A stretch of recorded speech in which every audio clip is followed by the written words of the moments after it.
வணக்கம். இது நியூஸ் 18 தமிழ்நாடு செய்திகளை தொகுத்து வழங்குவதற்காக நான் பாலவேல் சக்கரவர்த்தி. செய்திகளை விரிவாக பார்ப்பதற்கு முன்னர் முதலில் தலைப்புச் செய்திகளை பார்க்கலாம். இன்று முதல் 30ஆம் தேதி வரை வட தமிழக உள் மாவட்டங்களில் ஓரிரு இடங்களில் வெப்ப அலை வீசக்கூடும். இயல்பை விட 2 டிகிரி செல்சியஸ் வரை படிப்படியாக வெப்பம் உயரக்கூடும் என்றும் வானிலை ஆய்வு மையம் எச்சரிக்கை.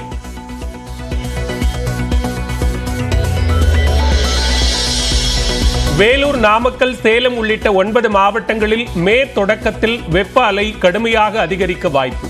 உள் மாவட்டங்களில் மே 5ஆம் தேதிக்கு பின் மழை பெய்யக்கூடும் என்றும் வானிலை ஆர்வலர் பிரதீப் ஜான் கணிப்பு.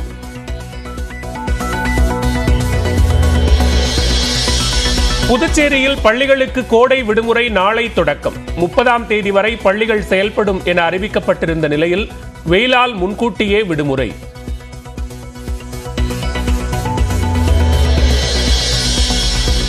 பாதுகாப்பு அம்சங்களை நீக்கச் சொன்னால் இந்தியாவை விட்டு வெளியேறுவோம். வாட்ஸ்அப் நிறுவனம் அறிவிப்பு.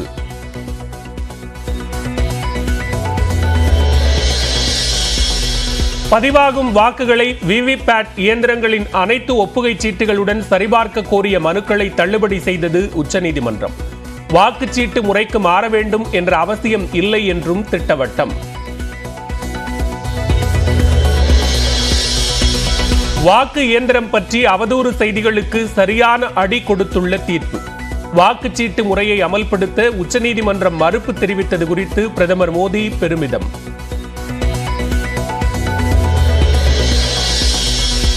இரண்டாம் கட்ட மக்களவைத் தேர்தலில் விறுவிறுப்பான வாக்குப்பதிவு. 13 மாநிலங்களில் 88 தொகுதிகளில் வாக்களிக்கும் மக்கள்.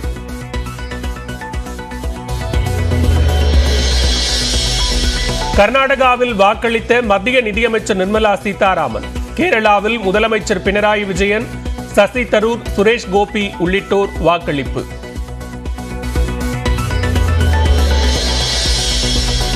கேரளாவில் நடிகர்கள் ஃபகத் ஃபாசில், டொவினோ தாமஸ் வாக்களித்தனர்.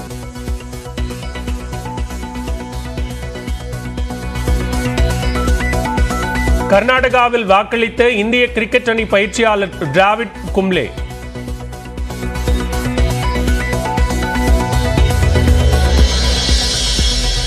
வாக்குப்பதிவு நடைபெறும் மேற்கு வங்கத்தின் தினாஜ்பூரில் பாஜக மாநில தலைவருக்கு எதிர்ப்பு.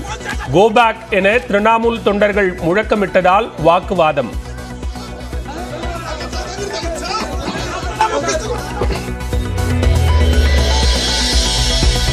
சேலத்தில் அதிமுக சார்பில் நீர்மோர் பந்தல் திறப்பு. பொதுமக்களுக்கு பழங்கள் விநியோகித்த பொதுச் செயலாளர் எடப்பாடி பழனிசாமி.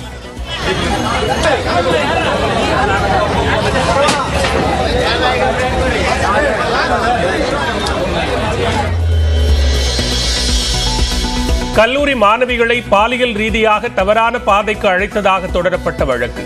பேராசிரியை நிர்மலா தேவி ஆஜராகாத நிலையில் தீர்ப்பை ஒத்திவைத்தது ஸ்ரீவில்லிபுத்தூர் நீதிமன்றம். மன்னார்குடி அருகே மது போதையில் தகராறு செய்த மகனை கொலை செய்த பெற்றோர். வயலில் சடலத்தை வீசிய நிலையில் கைது.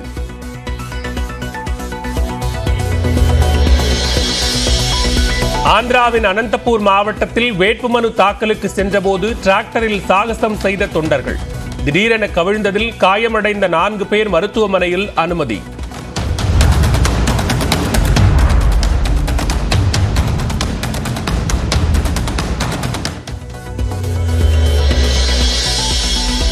தமிழிசை போட்டியிட்ட தென்சென்னையில் பூத் ஏஜென்ட்டிற்கான பணத்தை பிரிப்பதில் பாஜகவினரிடையே தகராறு. ஒரு தரப்பினர் கொடுத்த புகாரில் 6 பேர் மீது வழக்கு, 3 பேர் கைது.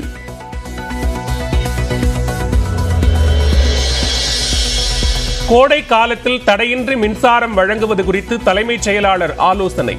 கிராம பகுதிகளில் சீரான மின்சாரம் வழங்க மேற்கொள்ளப்பட்டுள்ள நடவடிக்கைகள் குறித்தும் அதிகாரிகளிடம் கேட்டறிந்தார்.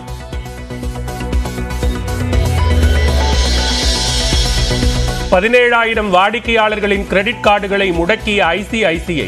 தொழில்நுட்ப கோளாறால் தனிநபர்களின் தகவல்களில் குளறுபடி காரணமாக நடவடிக்கை.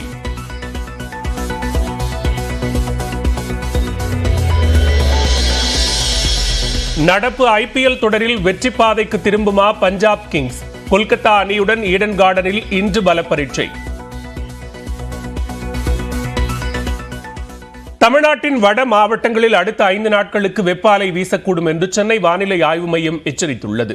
இது தொடர்பாக வானிலை ஆய்வு மையம் வெளியிட்டுள்ள செய்தியில், தமிழ்நாட்டின் வட மாவட்டங்களில் ஓரிரு இடங்களில் வரும் 30ஆம் தேதி வரை வெப்ப அலை வீசக்கூடும் என்று எச்சரிக்கப்பட்டுள்ளது. தமிழ்நாட்டின் உள் மாவட்டங்களில் அடுத்த 5 நாட்களில் அதிகபட்ச வெப்பநிலை 2 டிகிரி செல்சியஸ் வரை படிப்படியாக உயரக்கூடும் என்று கூறப்பட்டுள்ளது. அதிகபட்சமாக வட தமிழ்நாட்டின் உள் மாவட்டங்களின் ஒரு சில இடங்களில் 107.6 டிகிரி ஃபாரன்ஹீட் வரை வெப்பம் பதிவாகும் என்று சென்னை வானிலை ஆய்வு மையம் எச்சரித்துள்ளது. இதர தமிழ்நாடு மாவட்டங்கள், புதுச்சேரி மற்றும் காரைக்கால் பகுதிகளில் அதிகபட்சமாக 102.2 டிகிரி வரை ஃபாரன்ஹீட் வெப்பம் பதிவாகும் என்று வானிலை ஆய்வு மையம் தெரிவித்துள்ளது. அதே சமயம் தமிழக பகுதிகளின் மேல் வளிமண்டல கீழ் அடுக்குகளில் காற்றின் திசை மாறுபாட்டால் வரும் 29ஆம் தேதி வரை வறண்ட வானிலை நிலவக்கூடும் என்றும் சென்னை வானிலை ஆய்வு மையம் தெரிவித்துள்ளது. சென்னை மற்றும் புறநகர் பகுதிகளை பொறுத்தவரை அடுத்த 48 மணி நேரத்திற்கு வானம் ஓரளவு மேகமூட்டத்துடன் காணப்படும் என்று கூறப்பட்டுள்ளது. அதே சமயம் அதிகபட்ச வெப்பநிலை 98.6 டிகிரி ஃபாரன்ஹீட் செல்சியஸ் ஆகவும் குறைந்தபட்சம் 80 டிகிரி ஃபாரன்ஹீட் ஆகவும் வெப்பம் பதிவாகும் என்றும் வானிலை ஆய்வு மையம் கணித்துள்ளது. இந்நிலையில் தமிழ்நாட்டின் 9 மாவட்டங்களில் வெப்ப அலை வீசக்கூடும் என்று தனியார் வானிலை ஆய்வாளர் பிரதீப் ஜான் தெரிவித்துள்ளார். அதன்படி வேலூர், ராணிப்பேட்டை, திருவள்ளூர், காஞ்சிபுரம், ஈரோடு, சேலம், நாமக்கல், திருச்சி, கரூர் உள்ளிட்ட மாவட்டங்களில் மே 1ஆம் தேதி முதல் 4ஆம் தேதி வரை வெப்ப அலை வீசக்கூடும் என்றும் பிரதீப் ஜான் தெரிவித்துள்ளார். அதே சமயம் தமிழ்நாட்டின் உள் மாவட்டங்களில் மே 5ஆம் தேதி மழைக்கு வாய்ப்பிருப்பதாகவும் அவர் குறிப்பிட்டுள்ளார். தமிழ்நாட்டில் வெப்பத்தின் தாக்கம் இன்னும் அதிகரிக்குமா, எந்த மாவட்டங்களில் மழைக்கு வாய்ப்புள்ளது என வானிலை ஆய்வாளர் ஸ்ரீகாந்துடன் நமது சிறப்பு செய்தியாளர் செல்வகுமார் நடத்திய கலந்துரையாடலை தற்போது பார்க்கலாம். 2 நாட்களுக்கு வெப்பத்தினுடைய அளவு குறையும் சொல்லியிருக்கீங்க, எவ்வளவு குறையும்? அதாவது பார்த்திங்கன்னா குறிப்பிட்டு சொல்லணும்னா வட தமிழக பகுதிகளில் வந்து வெப்பத்தின் தாக்கம் சற்று குறைவாக இருக்கும். ரொம்பலாம் குறைவாக இருக்காது. அதாவது 37, 38 இருக்கிறதுங்கிறது 38, 33 வரதுக்கு வாய்ப்பு கிடையாது. ஆனால் ஒரு டிகிரி குறையிறதுக்கு வாய்ப்பு இருக்குது. அதே மாதிரி மேற்கு உட்புற பகுதிகள்லையும் ஒரு டிகிரி வரைக்கும் குறையிறதுக்கு வாய்ப்பு இருக்குது. நான் ஈரோடெலாம் போனீங்கன்னா ஒரு 2-3 நாள் முன்னாடி 43 இருந்துச்சு. அது வந்து ஒரு 40, 41 அந்த ரேஞ்சில் இருக்கிறதுக்கூடிய சூழல் இன்றைக்கும் நாளைக்கும் வெள்ளி மற்றும் சனி வந்து இந்த நிலையை நம்ம எதிர்பார்க்கலாம். அதுக்கப்புறம் திரும்பவும் வெப்பத்தின் தாக்கம் அதிகரிக்கதா தான் வந்து வானிலை படிவங்கள் காட்டிட்டு இருக்கு. மழை வருவதற்கான வாய்ப்பு இருக்குன்னு சொல்லியிருக்கீங்க. அதாவது பார்த்திங்கன்னா 2 விஷயத்தில் நம்ம பார்க்கணும். ஒன்று என்னென்னா வந்து கேரளா பகுதிகளில் தற்போது ஓரளவுக்கு மேற்கு தொடர்ச்சி மலை ஒட்டி போகுது. கிட்டத்தட்ட தினமுமே மழை பெய்ய ஆரம்பிச்சிருக்கு. இது வந்து படிப்படியாக காற்றின் திசை இப்போ கிழக்கிலேருந்து வரக்கூடிய அந்த காற்றின் திசை சற்று வலு குறைந்து மேற்கிலேருந்து வரக்கூடிய திசையாக மாறும்போது கொஞ்சம் கொஞ்சமாக நம்ம உட்புற பகுதிகளில் மழையை எதிர்பார்க்கலாம். குறிப்பிட்டு சொல்லணும்னா வந்து கொங்கு மண்டலம், அதாவது மேற்கு தமிழக பகுதிகளில் வந்து நம்ம மே முதல் வாரம் உட்புற பகுதிகளில் மழையை எதிர்பார்க்கலாம். அதே மாதிரி வட மேற்கு தமிழக பகுதிகள், அதாவது தருமபுரி, கிருஷ்ணகிரி, கர்நாடகா ஒட்டி இருக்கக்கூடிய, ஏன்னா பெங்களூரில் நிறைய பேர் வந்து எப்போ மழை வரும்னு கேட்டுட்ருக்காங்க. ஸோ இது வந்து ஒரு 5ஆம் தேதி 6ஆம் தேதி வாக்கில் வந்து நம்ம அந்த பகுதிகளிலையும் வந்து மழை எதிர்பார்க்கலாம். ஸ்கூல் ஓப்பனிங்கை வந்து தள்ளி வைக்கலாமா அப்படின்னு அரசு வந்து ஆலோசனையில் ஈடுபட்டிருக்காங்க. இந்த சூழ்நிலையில் வந்து நீங்கள் சொல்கிறபடி பார்த்தா ஒரு ஜூன் 15 வரைக்குமே இந்த வெப்பம் இருப்பதற்கான வாய்ப்பு இருக்குமா? கண்டிப்பாக வட கடலோர பகுதிகள், அதாவது டெல்டாலேருந்து சொல்லிடலாம், டெல்டாலேருந்து சென்னை வரைக்கும் இருக்கக்கூடிய அந்த கடலோர பகுதிகள் சாதாரணமாக வந்து மே கடைசி ஜூன் முதல் 2 வாரங்கள் தான் வந்து வெயிலின் தாக்கம் மிக அதிகமாக இருக்கும்.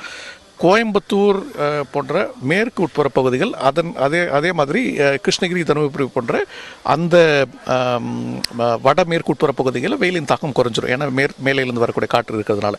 ஆனால் கடலோர தமிழகம், வட தமிழகம், வேலூர், திருத்தணி போன்ற அந்த பகுதிகளையும் பார்த்திங்கன்னா வெயிலின் தாக்கம் ஜூன் 15ஆம் தேதி வரைக்கும் இருக்கக்கூடிய சூழல் இருக்கும். ஸோ இதை மனசில் எடுத்துகிட்டு மேபி ஸ்கூல் வந்து ஜூன் 15ஆம் தேதி வரைக்கும் திறக்காமல் இருந்தால் ஓரளவுக்கு நல்லாயிருக்கும்னு நான் நினைக்கிறேன்.